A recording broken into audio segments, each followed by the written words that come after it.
Hello literature connoisseurs. Let's begin. We have finally reached the halfway point of this novel, though it really should not be called that. More like a train wreck fits better. Chapter 12 opens with Buck checking into a hotel with his fake IDs. He calls his father and explains that he was not killed. He then calls his boss and leaves a cryptic message saying he was not killed. This is silly because if he needed to hide himself from certain powerful individuals, then using public phones to announce that it was a lie that he died in the car bombing is not the way to do it. Especially calling his father and boss, because those powerful individuals probably had their phones tapped. Scene changes to Chloe and Rayford. As they drive home in silence. Rayford reflects that he considers himself intelligent, but he's upset that Chloe won't accept his beliefs. He basically regrets that he did not raise his daughter to be as gullible as he is. He feels a sense of urgency to get Chloe to convert. The scene changes to their home where Rayford is watching the news as they only broadcast stories of rape, murder, and looting. Ideally, Rayford has tunnel vision and confirmation bias. He does this by seeing the world as terrible and negative but ignoring all the positive moments. This is typical for Christians in order to try and manipulate new converts. If you make a person afraid then offer them some hope, they will grab for it no matter what strings are attached. The news then mentioned that graves have been opened and bodies are missing. There is a verse in 1 Thessalonians 4 verse 16 that says the dead in Christ will rise first. This verse typically gets lumped in with the idea of the rapture, although the growing movement that no longer believes in the rapture believes this will happen when Christ returns for the 1,000 years that he will rule before the final battle in the book of Revelations. When this is believed to happen, they believe that the dead bodies will be made perfect and will be united with the dead believers that went to heaven. This leads to many questions, the first being, why do dead believers need to be reunited with their bodies? If there is a heaven and if those believers go there, what exactly are they? Disembodied consciousness? Heaven is described as having mansions and streets of gold, but if believers do not have bodies, then why are the golden streets and mansions needed? If the believers do have bodies, then why do they need their old bodies that died? Those old sinful bodies seem irrelevant if believers have new bodies, and if they no longer have bodies then heaven is irrelevant. The other thing is that heaven gets described as being where all the believers stand before the thrones of God and Jesus and the Holy Spirit, and they endlessly, eternally, just worship the Trinity and praise them. This again makes the streets and mansions irrelevant because they will never use them if they have to stand before God and worship Him non-stop. This also means you won't be able to be with any relatives that went to heaven because you will be too busy worshiping God instead of being with the loved ones that passed away.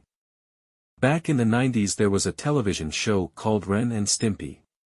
In one segment the cat Stimpy made a helmet that could control a person's mind. He used it on his best friend Ren the dog. He then forced Ren to be his slave and the helmet forced him to be happy the whole time that he was being subjugated. This became torturous to Ren and it ended with Red using a hammer on his head to break the helmet so he could be free. This is what heaven sounds like. Rayford talks to Chloe and he resorts to trying more emotional manipulation. He begins by telling her that he loves her, even though the lie detectors determined that that was a lie. He then states that if she loved him she would believe as he believes about religion. Rayford's wife witnessed to him numerous times, so he's been on the receiving end of these conversations. Knowing that should have taught him how it must feel if he tried to push his religion on her. Or at least give him a better understanding of what it would take to convince someone like himself and his daughter. Chloe rejects this and tells him that he is dangerously close to pushing her away forever. Rayford tries to use the same threat Bruce used about her dying at any moment and being damned forever. Chloe finds a hole in his argument and exploits it to dismiss him again and walks away. Rayford realizes that he cannot badger her to convert and decides to watch the video by himself. The former pastor Vernon Billings appears and begins speaking. He begins with emotional manipulation, a common theme now, by stating that the person or persons watching must be afraid because of the disappearances.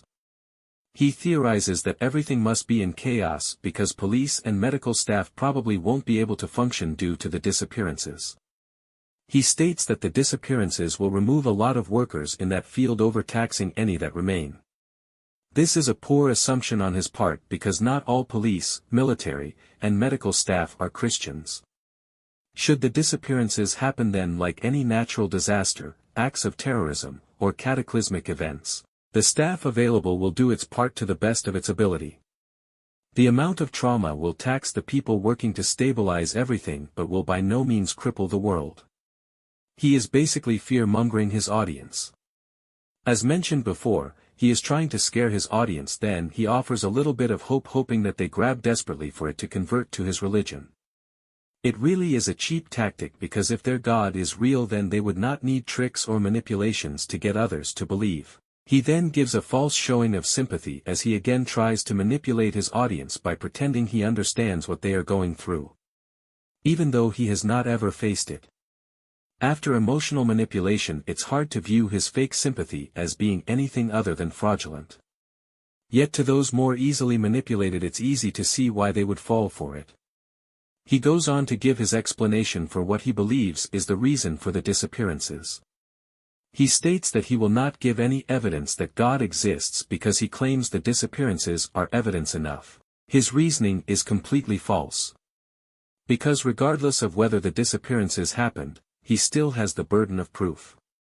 The idea of a final judgment and rapture is not solely to Christianity. There are other religions that claim the same thing as well as cults. The Jim Jones cult had a rapture theory. Certain Hindu groups have a rapture as part of their beliefs. There was a Persian religion that was still popular during the Roman Empire that believed the god, Mitra, would come back and separate his true believers from the false, then he would kill all those that did not worship him. Mitra was well before the supposed time of Christ, it was during the Persian Empire. Remember that the Bible never mentions the rapture, and even biblical scholars reject the idea. Michael Brown and Craig Keener being among them. It's hard for Christians to say they got it right when they are in fact copying from other religions. Pastor Billings quotes from Corinthians as a means to justify his belief in his religion. He then states that in his opinion the only other competing theory is the space aliens. He mocks this, claiming how ridiculous it is to believe that, forgetting that his ideas are on equal footing along with other possible explanations. So it's foolish to think he has the high ground when he can't even prove his God exists. Pastor Billings makes up Bible verses to support his ideas about the Antichrist, and he warns the viewers not to trust him. And briefly talks about the judgments in Revelations when Rayford pauses the tape. Rayford becomes more foolish because he thinks he confronted his self-centeredness and his pride. Though there has been no evidence of that whatsoever, in fact just the opposite is true. Next he summarizes that Pastor Billings is an honest man of God and not a snake oil salesman. Not sure how he can confidently think that after knowing nothing about the guy other than he was a pastor. Rayford realizes he needs to stop being a critical thinker and just embrace his gullibility. He continues the tape, and Billings continues the emotional manipulation using badly written hermeneutics. Rayford judges in his mind that Billings is an honest man, by the look on his face and in his eyes. The mark of true con artists is being able to trick your marks into believing how sincere you are. Billings goes on to lead in the so-called sinner's prayer, and he makes the assurance that if you said the prayer and believed in it then you are born again. You know just how Bruce was born again and repented earnestly every time he felt convicted. Just remember that Bruce was left behind because the promises are all fake. As George Collins said, "It's all bullshit, folks." Scene changes to Buck. As he talks to his boss Steve Plank on the phone. Steve makes an out-of-place comment by calling Buck a renegade. It seems to be playful banter but isn't professional nor amusing. Steve goes on to tell Buck that Nikolai Carpathia wants to do an exclusive interview. Haim, the Israeli scientist that made that miraculous fertilizer, told Nikolai about Buck. This excites Buck because if his friend Haim trusts Nikolai then Nikolai must be a great guy. Plus it would be a boost to his career. Scene changes back to Rayford as he searches the house for Bible guides as he reads the New Testament. He is described as wanting to learn everything to make up for the years he rejected his religion. He still wants Chloe to convert, but he decides to not pester her about it. He goes to the church the next morning and has to park 3 blocks away because of how packed it is. This is probably due to fear and panic over the disappearances. During the Black Plague, churches were filled with crowds of dead bodies. Those dying of the plague flocked to churches in a vain attempt to appease God and hope he would spare them. Which did not seem to happen. Another possibility is that the people attending are like Bruce in that they begged and prayed believing in the Bible and the promises were fake to them also. Though it's a combination of the two. Bruce starts the service by again pretending to be humble by not using the pulpit, and he makes sure to point out that he's not using the pulpit because he doesn't feel worthy. However, he makes sure to point out that the church needs money to pay for his living expenses.